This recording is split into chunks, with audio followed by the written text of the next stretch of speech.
Hello, my name is Hussam Hourani. I will give detailed lessons in Orange data mining.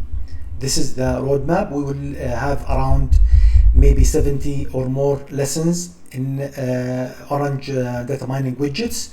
So first we will talk about introduction about Orange data mining, which is this lesson. Then we'll talk about data visualization, classifications with examples, regression, clustering, dimension reduction. We will also talk about other modules and techniques, and also we will have more data visualization widgets. We will talk about association, time series. We will talk about geographic maps. We will talk also about text mining in details, and we will show you all the techniques in natural language processing, NLP. Also, we'll talk about data manipulation, so you can handle your data set in a proper way.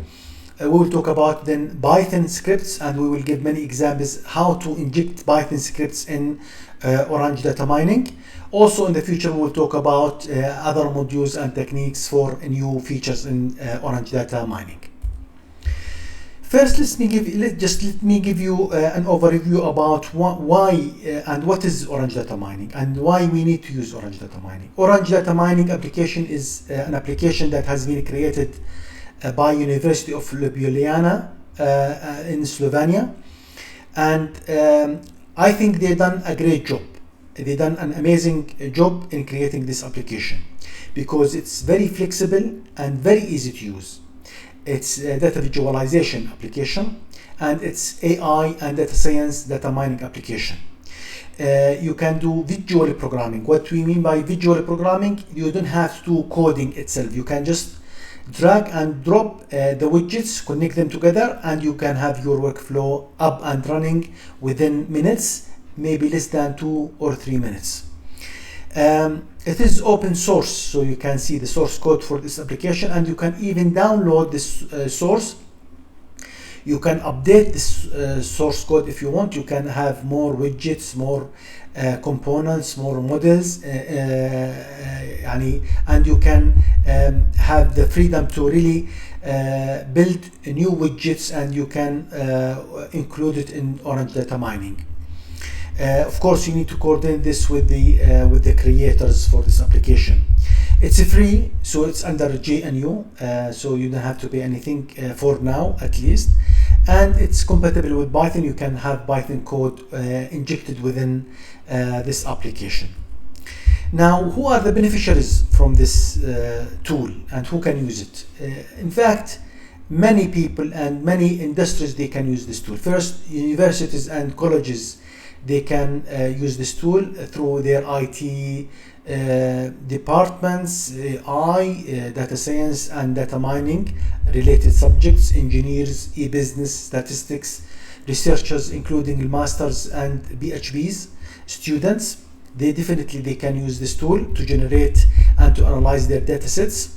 IT industry in general, companies and firms in all industries, including financial services, including oil, including telecom and all other industries. Research and development departments, they can use this, and any researchers who are using or dealing with data sets, and they need to check the data, manipulate it, predict data sets, they can use this tool. All people who are interested in artificial intelligence in general, or data science, or data mining and data analysis. Of course, to download this tool, you can go to this website. I will leave it in the video description. You can go to this website, you can click download, and from download you can choose either if your platform Windows, Mac OS or Linux. You can really download the tool based on your platform easily and quickly. Then after you download this tool, you will need to install it, so you need to go through all steps from the beginning to the end to have a successful implementation. It might require to install other platforms or other tools, like for example Anaconda for Python or Miniconda, etc. So you need to accept all and install it in a proper way to make sure that all components that are required are installed in a proper way in your laptop or in your desktop. This is for the installation. Once you do the setup and you have a successful installation, you will find the tool in your desktop or in your programs categories in your laptop. Before I really show you the tool quickly and do some demonstration, I would quickly like to give you some overview about the main concepts of AI, so you are familiar with all these concepts. The first thing is about what is machine learning and what are the subcategory for the machine learning. So machine learning are algorithms you use to do supervised and unsupervised learning. What is supervised learning? Supervised learning, if you have data set with labeled data and you need to do classification or regression, you can have this unsupervised learning algorithm in place and you can predict your data. Also, you have unsupervised learning where you have just data without labels, without output. So you have clustering and dimensionality reduction. To make things very simple for all, classification, if you, for example, wanted to have or predict the weather for tomorrow, so you have different classes. So the first class is sunny, then cloudy, rainy, snowing, stormy, and if it's foggy. So you have 6 classes. So we call it classification. So for tomorrow prediction, it definitely will have one of these 6 categories. So we have the classification. In regression, you have, for example, to predict numbers. For example, for tomorrow temperature, we can predict that it will be 20 or 20.5 or 22 or 23 and so on and so forth. So you have maybe infinite number of prediction. So we call this regression. So if you need to predict number, you need to use regression algorithms or models. In unsupervised learning, we have clustering and dimensional reduction. In clustering, if you have this picture, for example, you need to cluster this data. From, of course, your eye, you can say that you have 3 groups. We call them clusters. So you can simply cluster this into 3 groups. And this is very simple, but the data actually you might use, it might be very difficult and really complex to understand. So you need to use the clustering algorithms to cluster your data based on the huge data that you have. In dimensional reduction means that you have different number of columns or many columns or many features, but you really want to simplify this. You need, instead of having 10 columns or 10 rows or 10 columns or 10 features, you might need just to have 2 or 3 columns or features. So can you do this? Definitely you can do this using dimensionality reduction. So you make your complex data very simple to visualize and understand. These are the 4 main categories in the machine learning that you will hear a lot: classification, regression, clustering, and dimensionality reduction. In Orange data mining, in classification, we have many models, algorithms that you can use. Some samples are logistic regression, SVM tree, random forest, naive Bayes. In regression, you have linear regression, SVM tree, random forest, KNN. In clustering, you have k-means, Lovian clustering, DB-scan, hierarchical clustering. And in dimensional reduction, you have BCA, TSNE, MDS, and many faults. Of course, there are many other algorithms and widgets you will use under these categories, but these are just some samples about the key algorithms and the main algorithms that you can use under each category. Of course, in any machine learning algorithms, you need to follow 7 steps. The first step is to prepare your data or download your data sets or prepare your data, collect your data sets. Then you need to pre-process your data set. You need, for example, to do some data cleansing to make sure that your data is clean or complete. So you do pre-process model. Then you need to load data set. You need to fit the model. We call it training. Fit data model means training. Then you need to evaluate your model, which is testing. And then you need to predict your data set and then you can generate the needed reports. These are in general the 7 steps that you can use in any machine learning. Just before I show you the tool, this is a nice picture for the cheat sheet from sklearn. And as you can see, you have 4 categories. You have clustering, you have classification, regression, and dimension reduction. And based on your data, if you have, for example, less than 50 records, you need to get more data, because the more data you get, the more accuracy you might also get. If you are doing category prediction, then you go. If it's labeled data, you go for classification. If it's not labeled data, you do clustering. If it's labeled data, you do classification. In classification, you have different algorithms based on this workflow. Also, if you are not doing category, then means you are doing some regression or dimension reduction, and these are the sample algorithms that you can use. This is just a sample, cheat sheet that you can refer to if you are not familiar with the machine learning algorithms.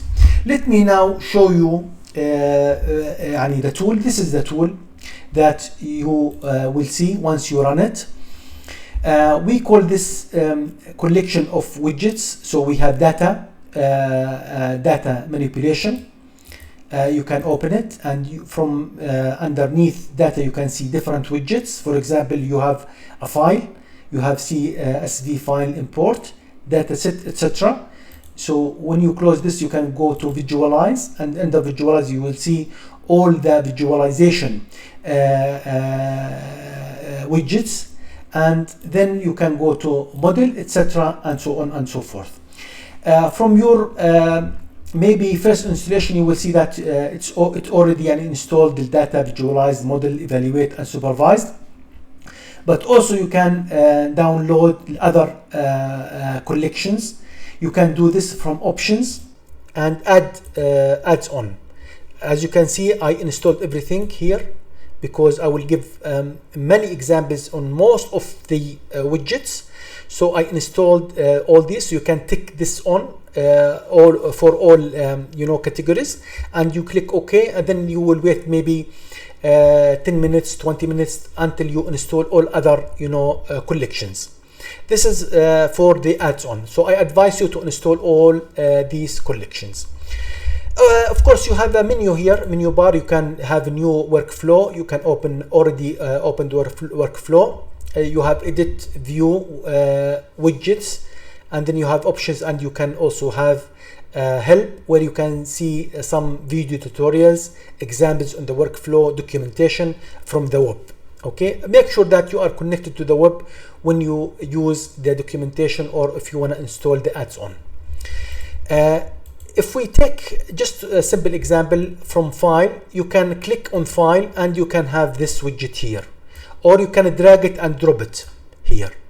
Or from the canvas, this is the canvas, you can click right mouse click, and you can, for example, type file, and you can click and you have this file. So these are the 3 methods to put any widget into this canvas. Okay, I will select all and I will click delete.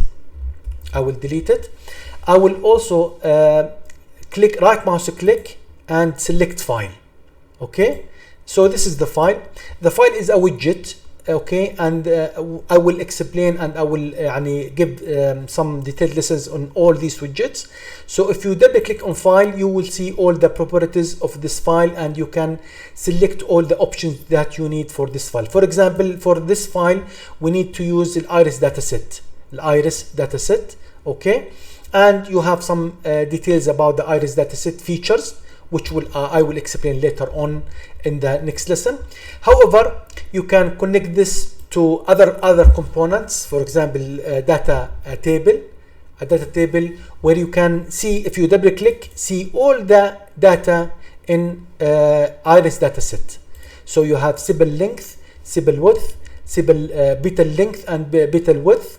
With all these values, you have 150 instances, as you can see, but I will in details show you and explain this for you. Of course, you can move the windows around, you can move the workflows around, but you can also do a few things. First, you can click on the eye to put your workflow description if you wish. You can really adjust the widgets and align them based on the grid. If you click here, so you can see that it aligned it for you, so you can have a nice, you know, يعني look and feel for your workflow. So if I click again on the align, it aligned my workflow in this way. You can have some text and notes. For example, I can write my notes here that this is my first example, okay, and you can move it if you want to any location, and you can choose here an arrow, and you can choose and select which color you need from this arrow. For example, red arrow, I need to have red arrow, and I can put it like this. I can have another text under this, and I, for example, write this is a data table. Of course, you can name each widget the way that you want, as I will show you in a few seconds. We can move this down, okay, and we can have another green arrow, for example, green arrow, and we can have it like this. If you right mouse click on this widget, you can open it. Also, you can rename it. Rename that data table, for example, 1, etc. You can label it with whatever label you want. You can move it, okay, and you can have also different connections. Like I need to have different data tables, and as you can see, you can select all by pressing Control A, and you can move the whole workflow around, as you can see. And we call this workflow because you gonna do a workflow on the machine learning. You can upload the data set, and then you can do some manipulation, and you can do some testing, and etc. So you collect and you connect all these items all together in this way. This is now the an example of this data set, which is iris data set, but we will talk about it in details in the next lesson. However, there are a few things that I would like to bring out. First, if you are connected to the proxy server, you might need to change your settings and go to your network, and you put your HTTP proxy. If you are connected to proxy server, and most of course of the internet users are not connected to the proxy servers, but if you are working, for example, in a company that has proxy server, you need to put the proxy server in the network, so you can then have a connection to the net, because if you download different add-on, you need to have a connection to the net. This is the first one. The second one, you can the second note, you can save this workflow. I can save as, okay, into a specific location, for example, and it will have OWS extension. Okay, so you put your workflow name here into any specific location in your desktop or on your laptop, desktop, etc. And this workflow will be named as the name that you're gonna put here with extension OWS, okay, which is Orange workflow file. You can of course open any workflow, and from help you can check the about to see which version you have. Always make sure that you have the latest version. You can check this from the add-on. See here, we have Orange 3 and the version 3.31.1. If they have a new one, you will see that this is becoming a black, and you can re-download directly from here the updates that you want. You can see some welcome when you open your Orange first time. You can have a new workflow. You can open a workflow. You can see the recents. You can view the tutorials, get started, examples. If you click examples, you will see these examples. You can download them to go through them, and you can play with all these workflows. These are the examples that comes already with the workflow. Then you can also see documentation. Once you click, it will take you to the website of Orange Datamining, and you can check the documentation that you need to go through. As you can see, it's going to be very fun and very simple application that we will use. And in next lesson, we will start with the data visualization to understand how to visualize the data, because visualization is one of the very important things that you need to do, because when you visualize your data, then you understand your data. Visualizing the data, you will see and read different things from the picture and the charts that you will generate. So this is the first lesson. I hope you enjoyed it. I hope that you will enjoy the next lessons. We have so many lessons to provide. We will have detailed lessons so you can apply your project easily on Orange Datamining. So we'll see you next time, and have a nice time, and have a nice and wonderful time with Orange Datamining, and we'll see you in next lesson. Thank you very much.